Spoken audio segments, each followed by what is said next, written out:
இறை இயேசுவில் எனக்கு அன்பார்ந்தவர்களே, நம் ஜீவனுள்ள தேவனின் உயிருள்ள வார்த்தைகளை தினமும் கேட்பதன் மூலம் உங்களுக்கு நன்மையும் ஆசையும் உண்டாவதாக. இன்றைக்கு நம் உள்ளத்தில் ஆண்டவர் பேச விரும்புகிற திருவசனம் திருத்தூதர் பணிகள் 20ஆம் அதிகாரம் 32ஆம் திருவசனம். நான் உங்களை கடவுளிடம் ஒப்படைக்கின்றேன், அவரது அருள் வார்த்தைக்கு கட்டுப்படுவீர்களாக. அவ்வார்த்தை வளர்ச்சியையும் தூயோர் அனைவருக்கும் உரிய உரிமை பேற்றையும் உங்களுக்கு தர வல்லது. இறை இயேசுவில் எனதருமை நண்பர்களே, உங்கள் அனைவருக்கும் நம் இயேசுவின் அன்பை உரித்தாக்குகின்றேன். இன்றைய புனித பெர்னார்டைன் ஆஃப் சியன்னாவிடம் நமக்காக இறை இயேசுவிடம் பரிந்து பேசி அவரின் மேலான இரக்கத்தை பெற்று தரும்படி ஒரு நிமிடம் ஜெபித்துக் கொள்ளலாமே நண்பர்களே. இன்று மே மாதம் 20ஆம் தேதி புதன்கிழமை. இன்றைய நாளில் தங்கள் பிறந்த நாள் மற்றும் திருமண நாளை கொண்டாடும் அனைவரையும் இறை இயேசுவின் அன்பும் ஆசிர்வாதங்களும் நிறைவாய் சேரட்டும். தங்களுக்கு நெருக்கமானவர்களின் பிரிவால் வாடும் நபர்களையும் இறை இயேசுவின் வியாகுல அன்னையின் ஆறுதல் போர்வையாய் மூட வேண்டுமாய் மனமாற ஜெபிக்கின்றேன். நண்பர்களே, எப்படி இருக்கிறீர்கள்? உடல் நலம் எப்படி இருக்கின்றது? மன நலம் எப்படி இருக்கின்றது? நம் ரோசரி பிரேயர்ஸ் குடும்பத்தாருக்காக தவறாமல் தினமும் ஜெபமாலைகளை ஜெபிக்கின்றேன். இயேசு உங்களிடம் என்று சந்தோஷமாக இருக்கும்படி கூறுகிறார். கவலைப்படாதே, நான் உன்னை விட்டுவிட மாட்டேன் என்று கூறுகிறார். ஆம், நாமும் அதற்கு பதிலாக ஒன்றை செய்ய வேண்டும். என்ன செய்ய வேண்டும்? யாக்கோபை போல வைராக்கியமாய் ஜெபிக்க வேண்டும். அப்படி என்ன ஜெபம் செய்தார் யாக்கோபு? என்னை நீர் ஆசிர்வதித்தால் ஒழிய உம்மை போகவிட மாட்டேன் என்று வைராக்கியமாய் சொல்லி ஜெபித்தவர்தான் யாக்கோபு. அதே போல நாமும் மன்றாட வேண்டும். இப்படி நீங்கள் வைராக்கியமாய் ஜெபியுங்கள். பெற்றுக்கொள்ளும் வரை துதியோடு ஜெபியுங்கள். பெற்றுக்கொண்ட பிறகு நன்றி கூறி ஜெபியுங்கள். அது எப்பேற்பட்ட தடையாய் இருந்தாலும் விலகித்தான் ஆக வேண்டும் நண்பர்களே. உங்கள் ஜெபத்திற்கும் ஜெபமாலைக்கும் கண்ணீரின் ஜெபத்திற்கும் முழந்தால் படியிட்டு நீங்கள் செய்யும் திருமாலைகளுக்கும் அவ்வளவு வல்லமை உண்டு. உங்கள் அழுகையின் சத்தத்தை இயேசுவிடம் கொண்டு செல்வது உங்கள் ஜெபம்தான். பயப்படாமல் மகிழ்ச்சியாயிருங்கள். நீங்கள் வெட்கப்பட்டு போவதே இல்லை. சரி, இன்றைய முதல் வாசகம் என்ன கூறுகிறது? பவுல் எபேசு திருச்சபையின் மூப்பர்களிடம் இறுதியான அறிவுரைகளை வழங்குகின்றார். அவர் அவர்களிடம் மந்தை முழுவதையும் கவனமுடன் காத்து கொள்ளுங்கள் என்று கூறுகிறார். திருச்சபை என்பது இயேசுவின் சொந்த இரத்தத்தால் மீட்கப்பட்ட மக்கள் அல்லவா? அதனால் அதை அன்போடும் விழிப்போடும் பாதுகாக்க வேண்டும் என்று பவுல் சொல்லித் தருகிறார். உண்மையை திரித்து மக்களை தவறாக வழிநடத்துபவர்கள் பிற்காலத்தில் வருவார்கள் என்றும் கூறுகிறார். பவுலின் வாழ்க்கை ஒரு உண்மையான ஊழியனின் உதாரணம் நண்பர்களே. பணத்திற்காக அல்ல, இயேசுவிற்காக, மக்களுக்காக உழைத்தார் பவுல். தன்னுடைய தேவைக்காக கூட அவர் பிறரிடம் கையேந்தவில்லை. தன் கைகளால் உழைத்துத்தான் சாப்பிட்டாராம். பெற்றுக்கொள்வதை விட கொடுத்தலே பேருடைமை என்று இயேசுவின் வார்த்தையை வாழ்ந்து காட்டியவர் பவுல். இறுதியில் அவர்கள் எல்லோரும் கண்ணீருடன் பவுலை வழி அனுப்பினார்கள். ஒரு நல்ல மேய்ப்பன் தனது ஆடுகளை வெறும் எண்ணிக்கையாக பார்க்க மாட்டான். அவை பாதுகாப்பாக இருக்க வேண்டும் என்று இரவும் பகலும் கவனிப்பான். ஆபத்து வந்தால், புலி வந்தால், கரடி வந்தால் தன்னை மறந்து அவற்றை காப்பாற்ற ஓடுவான். நீங்களும் உங்கள் குடும்பத்திற்கு ஒரு நல்ல மேய்ப்பனாக இருக்க வேண்டும். உங்கள் குடும்பத்தில் உள்ள நபர்களை வெறும் எண்ணிக்கையாக மட்டும் நீங்கள் பார்க்கக்கூடாது. அவர்கள் பாதுகாப்பாக இருக்க வேண்டும், ஒழுக்கமாக வளர வேண்டும், குடும்பத்தில் அமைதி சமாதானம் இருக்க வேண்டும் என்றால் நீங்கள் நல்ல மேய்ப்பனைப் போல ஜெபிக்க வேண்டும். குடும்பத்திற்காக அன்றாடம் ஜெபிக்க வேண்டும். இது மிக மிக முக்கியம் நண்பர்களே. இன்றைய உலகத்தில் பலர் எனக்கு என்ன கிடைக்கும் என்றுதான் கேட்கிறார்கள். ஆனால் இயேசுவும் பவுலும் நமக்கு கற்பிப்பது என்ன?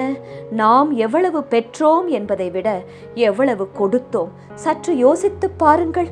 பெறுகின்ற இடத்தில் இருக்க நீங்கள் ஆசைப்படுகிறீர்களா? கொடுக்கின்ற இடத்தில் இருக்க நீங்கள் ஆசைப்படுகின்றீர்களா? 10 பேருக்கு நாம் உதவி செய்ய வேண்டும். அந்த நிலையில் உன்னை வைப்பேன் என்று இயேசு சொல்லுகிறார் அல்லவா? இதுதானே நல்ல விஷயம். இதற்காக நாம் ஜெபிக்க வேண்டாமா? யாக்கோபை போல, பவுலை போல வைராக்கியமாக ஜெபிக்க வேண்டாமா? சொல்லுங்கள். கொடுத்து கொண்டே வாழும் இதயம் இயேசுவின் இதயம்.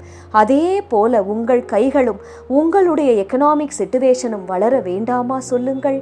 அதற்காக எல்லாவற்றையும் ஒதுக்கி வைத்துவிட்டு வீட்டை பாருங்கள், குடும்பத்தை கட்டுங்கள். வேலைக்கு செல்கிறீர்களா? பணியையும் செய்யுங்கள். மீதமாக இருக்கும் நேரத்தில் எல்லாம் ஜெபியுங்கள். வீணாக நேரத்தை பயன்படுத்தாதீர்கள் நண்பர்களே. சரி, இன்றைய நற்செய்தி என்ன கூறுகிறது? இயேசு தம் சீடர்களுக்காக தன் தந்தையிடம் ஆழமாக, உருக்கமாக தான் ஜெபிக்கிறார்.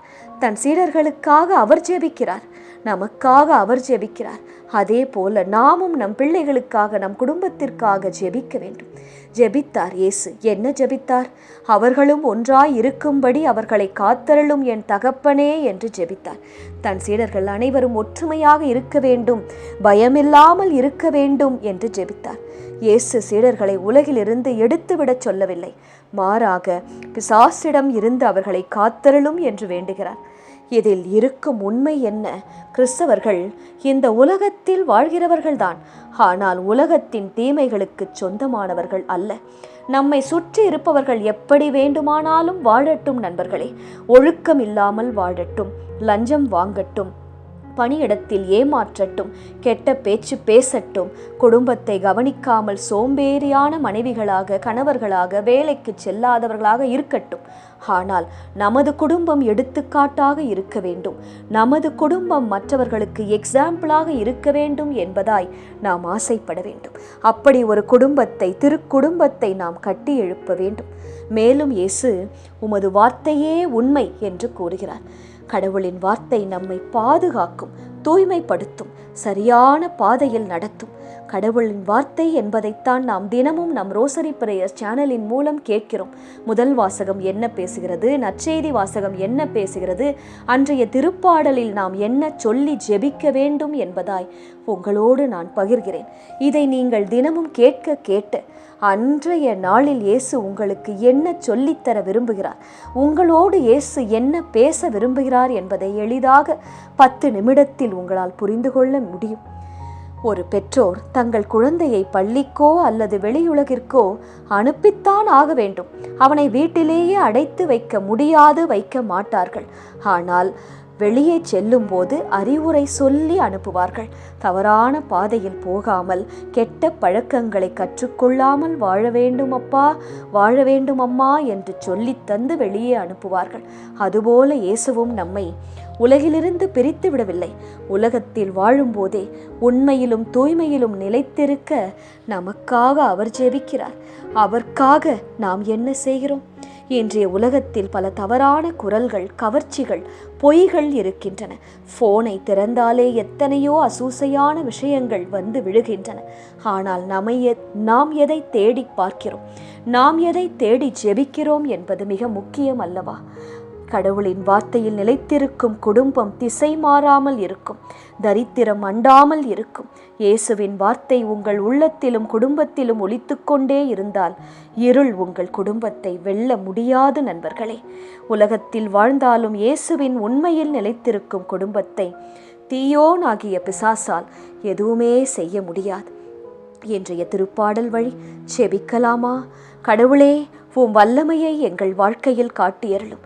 என் சார்பாக செயலாற்றும் இயேசுவே, உம் வல்லமையை என் வாழ்க்கையில், என் பிள்ளைகள் வாழ்க்கையில், என் பணியிடத்தில் காட்டியருளும்.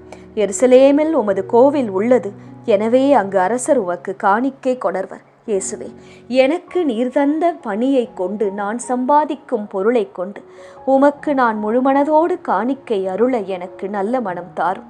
உலகிலுள்ள அரசர்கள் கடவுளை புகழ்ந்தேத்துவார்கள், ஆண்டவரை போற்றி பாடுவார்கள். வானங்களின் மேல், தொன்மை மிகு வானங்களின் மேல் ஏறி வரும் இயேசுவை புகழ்வார்கள். நானும் ஒவ்வொரு நாளும் சோத்திர பலிகள் மூலம், திருப்பாடல்களின் மூலம் உம்மை புகழ மறக்காமல் இருக்கச் செய்தருளும். இதோ அவர் தம் குரலில், தம் வலிமை மிகு குரலில் முழங்குகின்றார். கடவுளுக்கே ஆற்றலை உரித்தாக்குகின்றார். இயேசுவே, உமது வலிமை மிகு குரலில் நீர் எங்களுக்காக முழங்க வேண்டுமாய், எங்களுக்காக உம் தந்தையிடம் செபிக்க வேண்டுமாய் மன்றாடுகிறோம். அவரது மாட்சி இஸ்ரவேல் மேல் உள்ளது. உமது மாட்சி இஸ்ரவேல் மேல் இருந்ததைப் போல எங்கள் குடும்பத்தின் மேலும் எங்கள் பிள்ளைகள் சந்ததியின் தலைமேலும் இருக்கும்படியாய் ஜெபிக்கின்றோம். அவரது வலிமை மேக மண்டலங்களில் உள்ளது. இயேசுவே போற்றி போற்றி. உமது வல்லமை மேக மண்டலங்களில் மேல் இருப்பதைப் போல அந்த மேக மழகாய் இறங்கி வந்து எங்கள் வீடுகளின் மேலும் தங்கி இருக்கும்படியாய் ஜெபிக்கிறோம். எங்களுக்கு உண்டான சகலத்தையும் அது பாதப்படியிலே ஒப்படைத்து இயேசுவின் நாமத்தில் ஜெபிக்கிறோம். ஆமென். இயேசு கிறிஸ்துவின் பெரிதான நாமத்தின் நிமித்தம் ஜெபிக்கிறோம். ஆமென். ஒவ்வொரு நாளும் உங்கள் உள்ளத்தில் ஆண்டவர் பேச விரும்புகிற இறை வார்த்தையை தெரிந்து கொள்ள ரோசரி பிரேயர்ஸ் சேனலை சப்ஸ்கிரைப் செய்யுங்கள். மேலும் உங்கள் நண்பர்கள் மற்றும் உறவினர்களுடன் ஷேர் செய்யுங்கள். நன்றி.